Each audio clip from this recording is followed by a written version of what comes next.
A palavra escrita é um manual de instruções disponibilizado por Deus ao homem para que, a partir de sua capacidade cerebral, este o conheça pessoalmente, perceba sua vontade, visualize seu caminho, discirna entre certo e errado, e assim corrija, regenere e readeque a si mesmo, pois ela é extensão sua e dispensa tradutores, técnicos e intérpretes. Não por acaso, já prevendo o enfraquecimento da crença e da prática cristã, Deus inspirou o registro de evangelhos e cartas, a fim de que, diante do descrédito de representantes, a humanidade obtivesse acesso ao poder original da palavra falada por Jesus e seus genuínos discípulos. Por essa razão, a fé não pode ser terceirizada.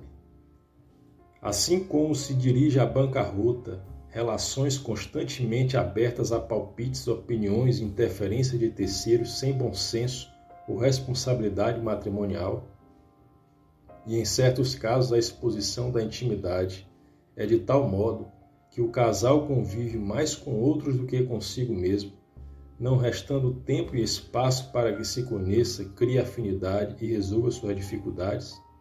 Do mesmo modo, se destina ao fracasso a religiosidade baseada apenas em pregações e escritos alheios, sem aprofundamento na palavra.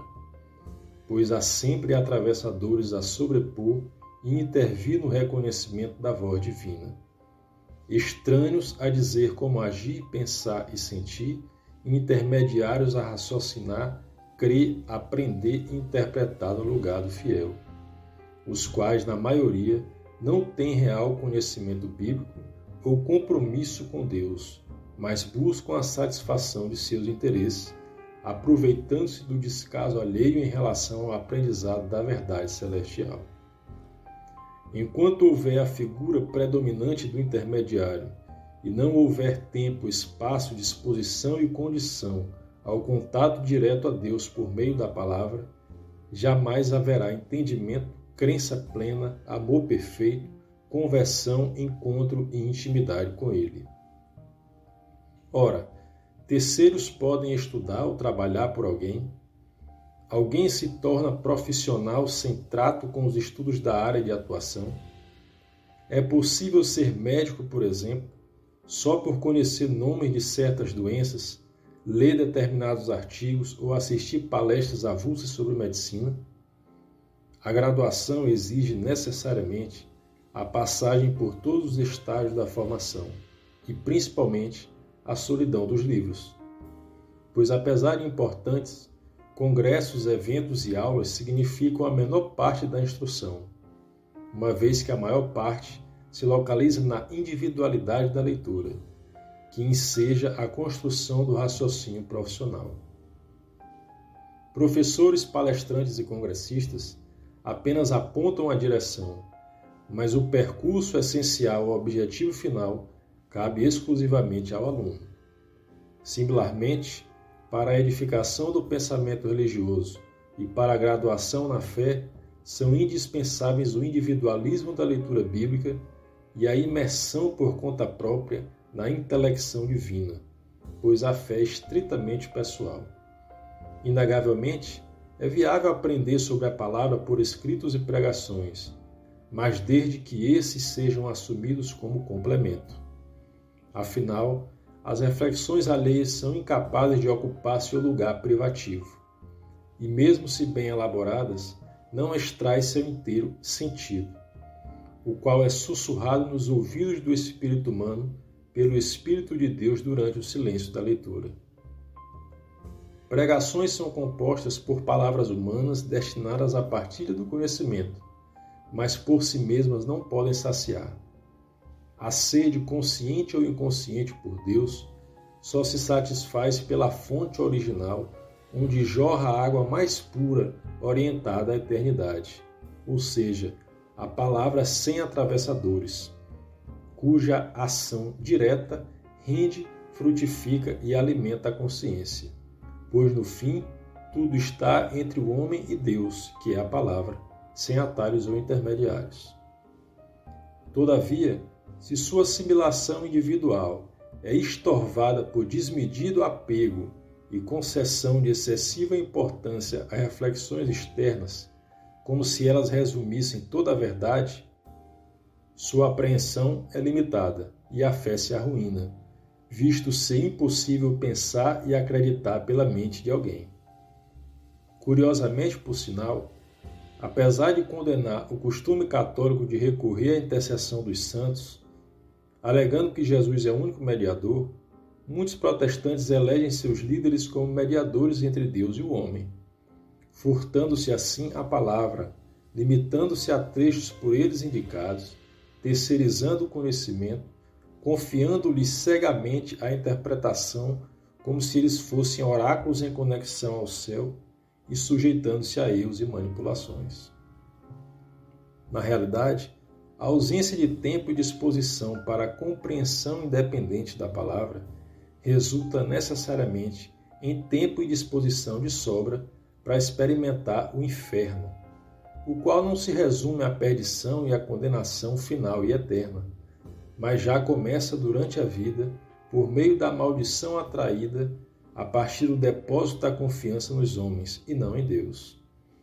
Pois ao terceirizar a fé e a cognição divina, crê-se no outro e no que o outro fala sobre Deus, mas não propriamente em Deus e na sua palavra, submetendo-se assim a deturpações e caprichos de falsos profetas que em suas seitas e denominações promovem ignorância e desobediência. Desempenham as mais criativas formas de atrocidade, atendendo aos seus mais sujos desejos. Subordinam multidões a pecado, medo, ridículo e escravidão e causam descrédito e blasfêmia dos que assistem de fora às suas más ações, bem como dos próprios adeptos que, ao despertar da mentira sobre a qual dormiram, desenvolvem aversão por Deus. Indiscutivelmente, não se pode abrandar a culpa dos falsos profetas, líderes, pastores e religiosos que confeccionam os cenários infernais geradores do mal e da descrença. Todavia, não são menos culpados os que, devido ao descaso pela palavra e ao afã de satisfação de desejos carnais, acreditam neles, atraindo assim as perversas consequências do credo adulterado, desenganando-se no que se refere à fé e revoltando-se contra Deus.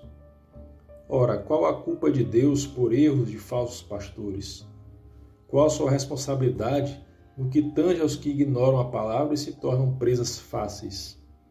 Porque estes não há lei, se ela está traduzida em todas as línguas, espalhadas pelo mundo e presente em todas as casas?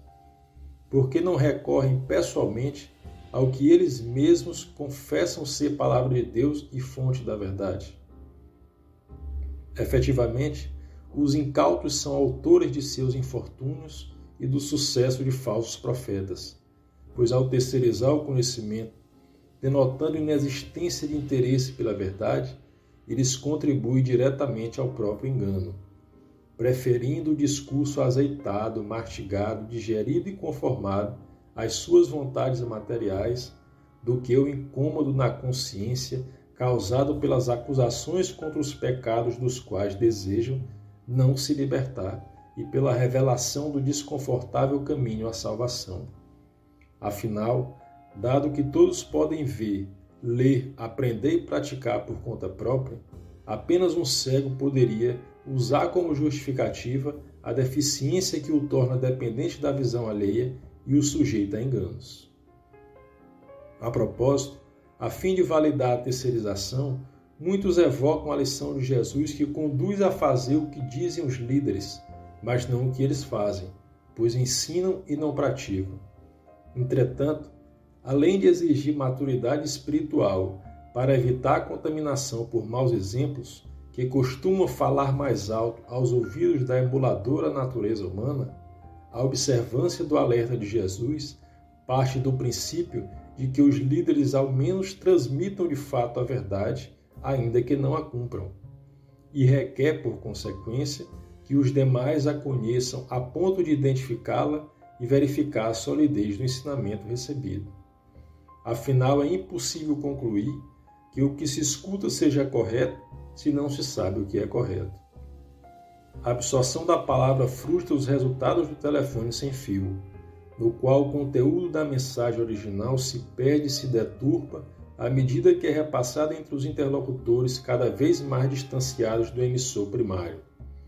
Haja vista que é precisamente esse o efeito constatado nas transmissões da doutrina cristã ao longo do tempo, pois os anunciadores disseminam por cadeia o que aprendem de si mesmo e não da palavra, afastando-se assim da fonte divina, propagando o que imaginam ter entendido ou escutado, ou valendo-se da oportunidade para manipulá-la conforme suas pretensões. Além do mais, ao transferir a Deus a culpa por erros de outra pessoa, muitos procuram na realidade pretexto para desobedecer, utilizando as fraquezas alheias e até as imperfeições iniciais dos apóstolos como escora que os sustenta no pecado, ao tempo que ignoram que a salvação é individual e que os apóstolos não permaneceram na condição original de pecado, mas buscaram e alcançaram a plenitude e a santidade. Nessa direção, aliás, alguns fatos instigam a atenção. É impressionante o quão mental e espiritualmente vazia de Deus, de conhecimento, de razão e de bom senso, alguém precisa estar para crer em falsos profetas a ponto de submeter-se integralmente. Ora, ninguém se converte plenamente de forma instantânea. Nessa concepção, por exemplo, apesar de suas experiências transcendentes, São Francisco ainda precisou de alguns anos para concluir seu processo de conversão. Haja vista que, mesmo em contato direto à palavra, não há mudança imediata, pois o conhecimento requer tempo para produzir e amadurecer seus frutos. No entanto, aqueles que são seduzidos por falsos profetas costumam transformar-se repentinamente, como se fossem submetidos a lavagens cerebrais ou tivessem seus cérebros substituídos por outros já programados a acreditar em qualquer palavra, qualquer ordem e obedecer qualquer capricho de seus programadores. Em uma casa, por exemplo, não se colocam móveis novos antes de retirar ou alterar o posicionamento daqueles que nela já estão. E até numa casa completamente vazia, não se coloca móveis em qualquer lugar, sendo necessário medir espaço e definir os cômodos mais apropriados. Contudo, em mentes e espíritos de pessoas seduzidas, qualquer doutrina é colocada exatamente onde, quando e como deseja o sedutor, sem trabalho ou dificuldade, demonstrando assim que essa pessoa está mais vazia que uma casa completamente vazia. Na verdade, o imediatismo da suposta conversão já exprime a tortuosidade do caminho escolhido, pois o fidedigno caminho de Deus, que se baseia na captação direta e independente da palavra, requer tempo e espaço para a maturação do conhecimento, a conquista da fé racional, a apreensão de ações divinas e a decorrente conversão. Ora, tal como se dirige à ruína a relação advinda de súbita paixão, devido à ausência de percepção real sobre o outro e à desilusão oriunda das informações trazidas pelo tempo que expõe às insuperáveis diferenças entre personalidades e dificulta a convivência, religiosidades, conversões e seduções abruptas não se sustentam, pois a rapidez demonstra inexistência do entendimento relativo a Deus por meio da palavra, o qual cria e alicerça as condições à absorção da verdade e ao discernimento. Não porventura, muitos seduzidos sequer conhecem de fato as figuras adoradas, evidenciando assim a necessidade gritante de agarrar-se a algo ou alguém a qualquer custo. A exemplo da paixão repentina que deságua em conflito, a religiosidade instantânea inevitavelmente resulta em escravidão, subserviência, escuridão, ignorância, desapontamento e descrença. Quando erguidos os tapetes de seitas e denominações, é assombrosa a quantidade de perversão a que se sujeitam os membros por ordem de seus respectivos líderes, que retiram sua dignidade, autonomia, razão, equilíbrio, perspicácia e senso do ridículo. Apesar disso, ao desvencilhar-se dos falsos profetas nos quais cegamente confiavam, muitos surpreendentemente se subordinam a novos falsos profetas, trilhando outra vez o mesmo caminho de insanidade e escravidão. Ora, por desconhecimento, o paciente não pode questionar o diagnóstico ou tratamento aplicado pelo médico de sua escolha, estando assim submetido a eventuais erros ou enganos. Logo, o que fazer ao ser vítima de erro ou má-fé do médico contratado? Consultar outro? E se este também o engana? Qual a garantia de jamais ser iludido novamente? A menos que se torne médico e se saiba ponderar as conclusões de outros profissionais ou se autoconsulte, nenhuma. E considerando que tal formação é indisponível à maior parte da população, não há garantia segura. Todavia, a palavra está ao alcance das mãos, olhos, mentes e raciocínio de todos, representando meio à identificação de falsas doutrinas e profetas, a qual, apesar disso, prossegue recusada, inclusive por quem já provou o desencanto e permanece em rejeição à independência por ela proporcionada. Assim, a responsabilidade concernente à própria infelicidade pertence aos incautos, pois ao se desfazer da possibilidade de atingir a verdade através da palavra, eles contribuem ao vazio mental, espiritual e existencial no qual se encontram e tornam-se acessíveis aos perversos. Se alguém lhes anuncia um Jesus diferente do que anunciamos, vocês o suportam de bom grado. Vocês suportam de boa vontade que loucos os escravizem, devorem, despojem e esbofeteiem. De certo, o homem resiste ao bem e à verdade de Deus, o qual, por respeito ao livre-arbítrio, a nada o obriga. Contraditoriamente, porém, sucumbe ao mal, que exclui a liberdade de raciocínio e escolha, e impõe sua vontade que escraviza e humilha. Pois, habilmente confeccionada por Satanás, a má doutrina dialoga com o atávico desejo humano por adoração pessoal. Por outro lado, além de valer-se do vazio existencial, em inúmeras situações o mal produzido por falsos profetas vai ao encontro do mal contido nas próprias intenções dos seguidores. Ora, será que não há um instante sequer em que os seduzidos raciocinem e percebam o erro da doutrina divulgada? Não há uma fresta de razão que possibilite equilibrar incoerências de ações inapropriadas? Será que não há qualquer oportunidade para discernir, usando ao menos o bom senso rotineiro e os conceitos morais da sociedade, independentemente de legítimo conhecimento da palavra? Certamente há. No entanto, por vaidade, interesse e ou satisfação demoníaca por atrocidades realizadas, muitos afastam o pensamento das dúvidas que surgem, não assumem seus erros, não admitem a ilusão em que caíram e silenciam a voz da razão que grita em suas consciências, agindo como os antigos pagãos adoradores de imagens. Esses homens não entendem porque seus olhos estão grudados para não ver. Nenhum deles cai em si para dizer: com a metade da madeira eu acendi o fogo, e com a outra eu farei um Deus. Vou ajoelhar-me diante da madeira. Ora, suas mentes os iludem, de modo que não conseguem dizer: não será mentira o que eu tenho nas mãos? Por que você honra deuses que não foram capazes de livrar seus próprios adoradores?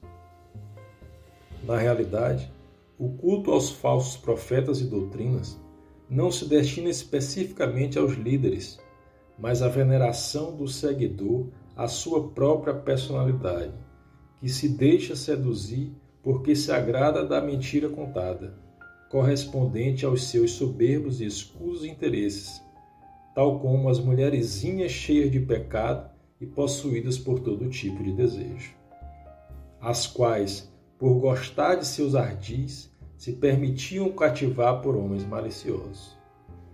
Nesse aspecto, aliás, disse que o homem é um ser social, encaminhando-se consoante o coletivo e buscando satisfazer os que o cercam.